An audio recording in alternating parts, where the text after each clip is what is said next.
At 4:19 a.m., the USS Stout was making 12 knots through the Strait of Hormuz on an eastbound transit, 21 miles inside the strait's eastern approach, the Iranian coastline 11 miles to the north and the Omani coast 14 miles to the south. The Arleigh Burke-class guided missile destroyer had been operating in the Gulf theater for 6 weeks and had made this transit 7 times. The strait was the passage every vessel took to exit the Persian Gulf into the Arabian Sea, and the Stout was scheduled to rotate to a replenishment rendezvous with the USS Supply 40 miles east of the strait by 7 a.m. The destroyer's crew of 287 was distributed across the watch rotation, a third at their stations, 2/3 in the off-watch cycle of sleep and maintenance that a deployed warship sustains through every hour of every day at sea. The night watch was routine. The electronic warfare suite was running its standard passive collection. The radars were in active emission. Nothing on the surface picture or the air picture was unusual. At 4:19 a.m. and 31 seconds, the USS Stout's AN/SLQ-32 electronic warfare system registered radar emissions from a bearing of 347 north-northwest from the Iranian coast. The emissions were brief, intermittent, and consistent with the navigation radar of a fast surface vessel. The electronic warfare officer noted them as a routine IRGC Navy patrol signature and logged the bearing.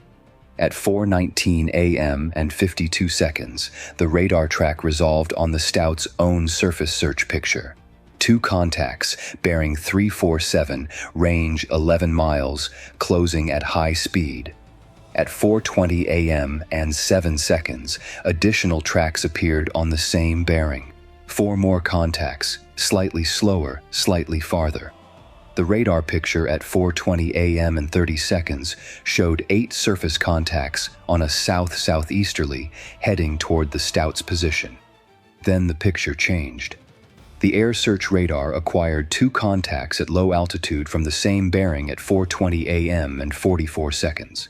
Not surface contacts, air contacts, flying low, very low, below 100 feet, at a speed consistent with helicopters. The tactical action officer made the call to the commanding officer at 4:20 a.m. and 49 seconds. 5 seconds elapsed between the air track acquisition and the commanding officer being on the circuit. In those 5 seconds, the electronic warfare system had registered a new emission type from the same bearing, active jammers configured for the specific frequencies of the Stout's fire control radar and communication systems. The jamming was immediate, partial, and unmistakably intentional. The communications picture degraded. The fire control radar's coherence dropped. The commanding officer heard the EW officer's assessment and issued general quarters at 4:21 a.m. The Islamic Revolutionary Guard Corps Navy's Maritime Special Operations Force had been planning this operation for 14 months.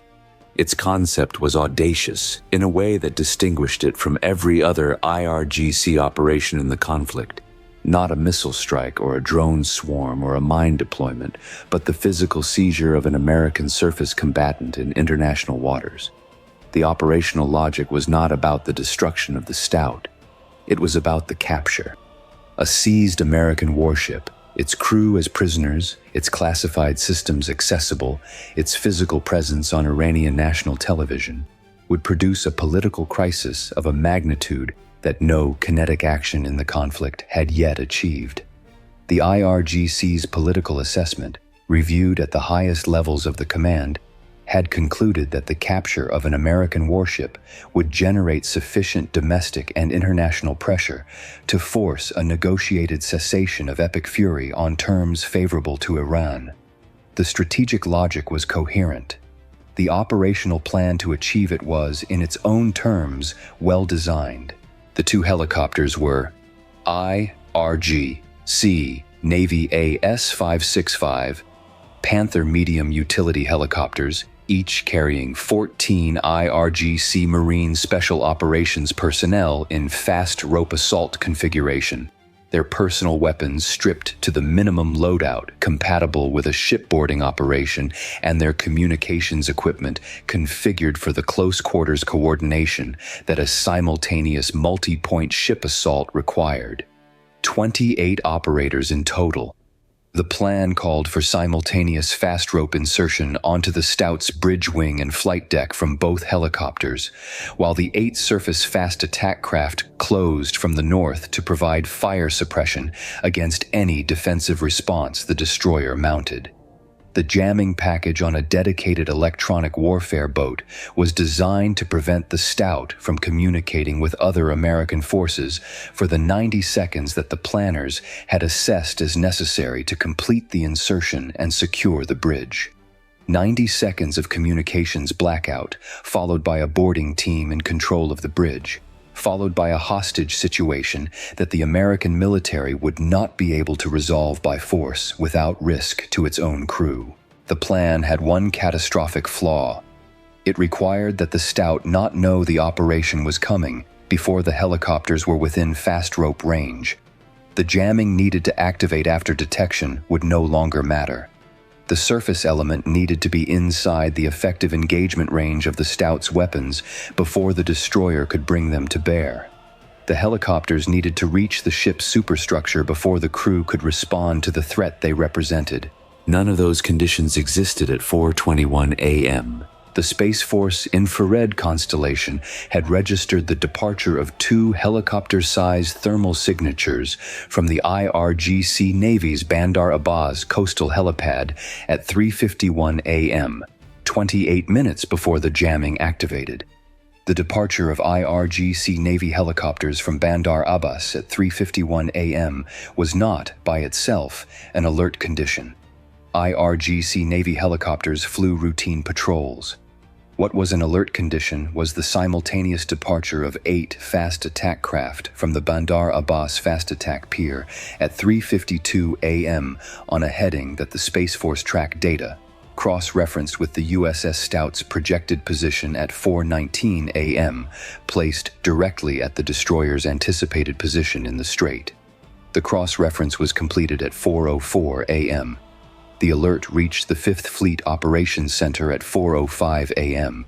The Fleet Operations Center transmitted the warning to the Stout at 4:06 a.m., 13 minutes before the Stout's own systems detected the incoming contacts. The Stout had been at modified condition Yankee since 4:06 a.m. 13 minutes of preparation. In 13 minutes, the crew had activated the defensive systems that General Quarters would have brought online, had distributed small arms to the topside watchstanders under the Force Protection Officer's direction, and had scrambled the flight deck crew for emergency aircraft response. The 2 SH-60B Seahawk helicopters in the Stout's hangar, organic to the destroyer, routinely embarked for anti-submarine warfare and surface surveillance missions, had been brought to immediate launch readiness at 4:09 a.m. when the watch officer had assessed the incoming threat tracks and recognized that the organic air asset was going to be the fastest available response to a helicopter-borne boarding threat. The Seahawk crews had been pulled from their bunks at 4:10 a.m. Both aircraft were turning at 4:15 a.m. Both were airborne at 4:18 a.m., 1 minute before the Stout's own systems acquired the incoming tracks. There is a specific quality to the 13 minutes between 4:06 a.m. and 4:19 a.m. that deserves description. In 13 minutes, the commanding officer had gone from receiving a threat warning to having 2 armed helicopters, airborne, armed and positioned forward of the threat, and his ship in a defensive configuration that the IRGC's operational plan had assumed would not exist when their helicopters arrived. The operational plan had assumed the Stout would be at normal sea watch, with its crew distributed between sleep and routine watch standing, with its aircraft hangared and cold, with its defensive systems in their standard passive emission posture. Every one of those assumptions was wrong before the first IRGC helicopter crossed the Iranian coast, heading south. The 13 minutes had not been lucky. They had been the product of a Space Force collection architecture that saw what needed to be seen. a fusion cell that cross-referenced what it saw with the right question, and a commanding officer who received the answer at 4:06 a.m. and made the correct decisions in the correct order without hesitation. The first SH-60B was already 3 miles north of the Stout, configured for surface surveillance with its APS-153 radar active, when the Stout's surface search picture acquired the 8 fast attack contacts at 4:20 a.m. The Seahawk's crew had the contacts on their radar before the Stout's bridge did, had been tracking them since 4:16 a.m. on the azimuth that the warning message had specified. The lead Seahawks tactical coordinator was transmitting a continuous position update stream to the Stout's Combat Information Center. The CIC had a better picture of the incoming threat at 4:20 a.m. than it would have had at 4:21 a.m. with only the ship's own sensors, because it had an aircraft positioned ahead of the threat that had been watching it for 4 minutes. The general quarters alarm sounded at 4:21 a.m. 287 people moved to their battle stations. The crew of the Stout knew exactly what was coming. The crew of the IRGC helicopters did not know that the Stout had known for 15 minutes. The 2 IRGC AS-565 helicopters were at 4 miles from the Stout and descending toward their fast rope insertion altitude, 200 feet, the altitude from which a fast rope insertion is executed, when the Stout's 20mm Mk-38 guided machine gun mount forward tracked to the northern bearing and began its engagement solution computation. The Mk-38 is a remotely operated precision cannon, its fire control tied to the ship's electro-optical and infrared sensors, its operator in the Combat Information Center rather than exposed on the deck. At 2 miles, the outer edge of the Mk-38's effective engagement range against a helicopter-sized target, the operator in the CIC acquired the lead, AS-565 on the thermal imaging system. The helicopter was at 130 feet altitude, slowing for its approach, its port side door already open with the first boarding team member visible in the doorway. The operator fired a 3-second burst at 4:22 a.m. and 11 seconds. The 25mm rounds from the Mk-38 reached the lead AS-565 at 4:22 a.m. and 14 seconds. The helicopter was 1 mile and 800 meters from the Stout superstructure. It would have reached fast rope distance in 41 additional seconds. The burst struck the helicopter's main rotor hub and forward fuselage. The AS-565 rolled inverted immediately and struck the sea surface at 4:22 a.m. and 19 seconds. The impact was 1,100 meters north of the Stout's bow. The second Mk-38 mount, aft, tracked to the second AS-565 at 4:22 a.m. and 22 seconds. The second helicopter had broken off its approach when the lead helicopter was struck, pulling up and banking hard to the northwest in an evasion maneuver. The aft Mk-38 fired at 4:22 a.m. and 29 seconds. 2 bursts. The second AS-565 was struck on its first evasion maneuver turn at a range of 2 miles and 300 meters, sustained damage to its tail rotor, and descended in an uncontrolled yaw to the sea surface at 4:22 a.m. and 44 seconds. Both IRGC Marine helicopters were down within 33 seconds of the first engagement round. The Stout had been targeted for boarding by 28 IRGC Marine Special Operations personnel. At 4:22 a.m. and 44 seconds, none of them were aboard. Most were in the water north of the destroyer in the debris of 2 crashed helicopters. The boarding operation was over. The surface action was beginning. The 8 fast attack craft had continued their approach through the engagement with the helicopters, maintaining their closing speed in the expectation that the jamming and the helicopter insertion would prevent an organized defensive response. The jamming had been activated at 4:20 a.m. It had degraded the Stout's fire control radar coherence. It had not degraded the 2 SH-60B Seahawks independent sensors, which were providing continuous target track data to the CIC through the internal data link that the jamming could not reach. The fast attack craft were precisely located at 4:22 a.m., all 8 of them. The Stout's 5-inch Mk-45 gun mount, the destroyer's primary naval surface fire weapon, acquired the lead fast attack craft at 4:23 a.m. Range 9 miles. The Mk-45 fires a 5-inch 54 caliber round at a rate of up to 20 rounds per minute and at 9 miles against a 20-knot surface target. Each round's time of flight is approximately 30 seconds. The first round fired at 4:23 a.m. and 4 seconds. The round impacted the lead PACAP class fast attack craft at 4:23 a.m. and 34 seconds. Amidships, detonating the vessel's fuel tank. The explosion was visible from the Stout's bridge at 9 miles.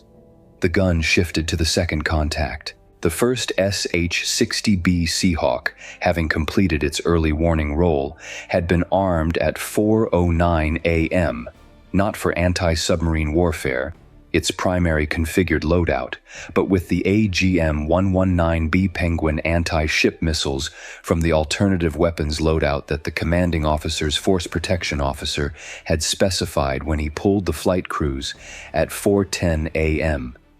2 Penguin missiles per aircraft. 4 missiles total across the 2 Seahawks. The Penguin is a passive infrared homing anti-ship missile. It does not require radar guidance and cannot be jammed by the IRGC's electronic warfare package. At 4:23 a.m. and 40 seconds, the lead Seahawk fired its first Penguin at the second fast attack craft in the formation, at a range of 4 miles. The missile's passive infrared seeker acquired the target's engine heat signature immediately and ran to impact at 4:24 a.m. and 3 seconds. The second Seahawk fired at the third contact simultaneously. Impact at 4:24 a.m. and 9 seconds. The 5 remaining fast attack craft executed simultaneous evasive maneuvers at 4:24 a.m. when the second and third contacts were struck within 6 seconds of each other. 2 turned north at maximum speed toward Iranian territorial waters. 3 attempted to use the confusion to continue their approach to the Stout from a southeastern arc, attempting to use the Omani coastal clutter to reduce their radar visibility.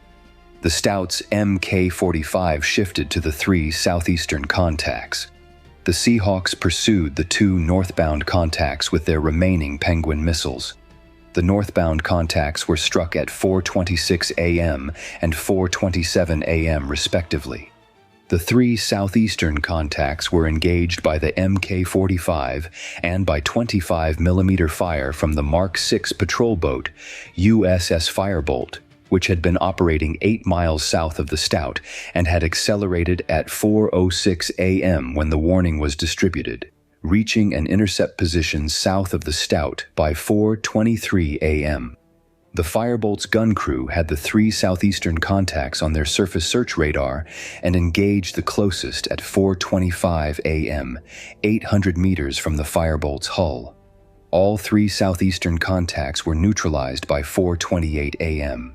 9 minutes and 37 seconds after the first Mk-38 round was fired, all 8 fast attack craft were neutralized and both helicopters were in the sea.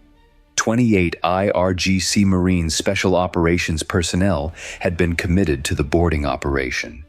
The USS Stout launched its second SH-60B in search and rescue configuration at 4:31 a.m. The crew briefed to recover survivors from the helicopter crash sites in accordance with the law of naval warfare. The search and rescue effort recovered 11 survivors from the water north of the destroyer over the following 90 minutes. 17 personnel from the 2 helicopters did not survive their aircraft's impact with the sea. Of the 8 fast attack craft crews, the surface actions engagement at the ranges and with the weapons employed produced the casualty pattern consistent with the warhead and ammunition types used. The Stout sustained 0 casualties. 1 Mk-38 mount had a minor hydraulic fault develop during the engagement, caused by the sustained firing tempo rather than any hostile action, and was restored to service by 5:44 a.m. The ship's communications degradation from the IRGC jamming had lasted from 4:20 a.m. to 4:29 a.m., 9 minutes, during which the Stout had been unable to transmit on its primary frequencies, but had maintained internal communications and had received the external data link from the Seahawks without interruption. The ship had fought the engagement without external communication to the Fifth Fleet. The engagement had not required external communication. It had been won with the systems and personnel that were already aboard and already airborne. The response to the boarding attempt extended beyond the defensive engagement. The IRGC Navy's maritime special operations capability, the helicopters, the training infrastructure, the fast attack support element, and the coordination architecture that had planned and executed the boarding attempt was addressed by a strike package from the USS Truman beginning at 5:47 a.m. The targeting package had been pre-developed as part of the same assessment program that had characterized the Kish Island fast attack staging and had been updated in real time from the Space Force tracking of the departing helicopters and fast attack craft at 3:51 a.m. and 3:52 a.m. The Helicopter Maintenance and Operations Facility at Bandar Abbas Naval Air Station received 8 GBU-38 JDAM impacts at 5:51 a.m. The Maritime Special Operations Training Compound on the Keshem Island eastern coast, identified through the same intelligence program that had characterized the IRGC's fast attack doctrine, received 6 GBU-39 small diameter bomb impacts at 5:53 a.m. The fast attack pier at Bandar Abbas, from which the 8 vessels had departed, was addressed by 4 Tomahawk land attack missiles fired from the USS Stout herself at 5:44 a.m., fired by the same ship that had been the target of the operation 3 hours earlier, the commanding officer having requested and received authority to conduct the Tomahawk engagement personally. The pier infrastructure was assessed as non-recoverable without reconstruction. At 7:02 a.m., the USS Stout continued its transit toward the eastern mouth of the Strait of Hormuz on its original schedule, 3 hours delayed from the 7 a.m. replenishment rendezvous, with a timing adjustment that the logistics coordination had accommodated. The destroyer's crew went through the post-engagement procedures, damage assessment confirmation, ammunition inventory, system status documentation, with the systematic efficiency of a crew that had just validated every training scenario and every readiness investment that the Navy had made in them. The commanding officer wrote his post-engagement report in the ship's log with the precision that the event demanded. He noted the timeline, the weapon systems employed, the defensive effectiveness, and the casualties. He noted, in the language that commanding officers use for things that matter, that the 13-minute warning received from fleet intelligence had been the decisive factor in the engagement's outcome. Without that warning, the Seahawks would not have been airborne. Without the Seahawks airborne, the first knowledge of the boarding attempt would have been the sound of helicopter rotors over the bridge. The 13 minutes had been the difference between a historical incident and an operational victory. The Force Protection Officer who had distributed small arms to the topside watchstanders at 4:08 a.m., 4 minutes before General Quarters, 12 minutes before the IRGC helicopters would have attempted their insertion, wrote his own section of the post-engagement documentation. He noted that the watchstanders had been fully positioned and ready at 4:15 a.m., 3 minutes before the Seahawks launched and 4 minutes before the ship's own sensors acquired the incoming contacts. He noted that no topside personnel had been exposed to hostile fire because the engagement had been conducted entirely by the Mk-38 remotely operated gun mounts and by the Seahawk aircraft at ranges that kept the IRGC helicopters from reaching the ship's superstructure. He noted that the boarding attempt had been defeated before the ship's crew had to fire a single personal weapon. That last notation was the one that mattered most to him. The crew had not needed to fight hand-to-hand on the decks of their ship. The system had worked far enough forward that it never came to that.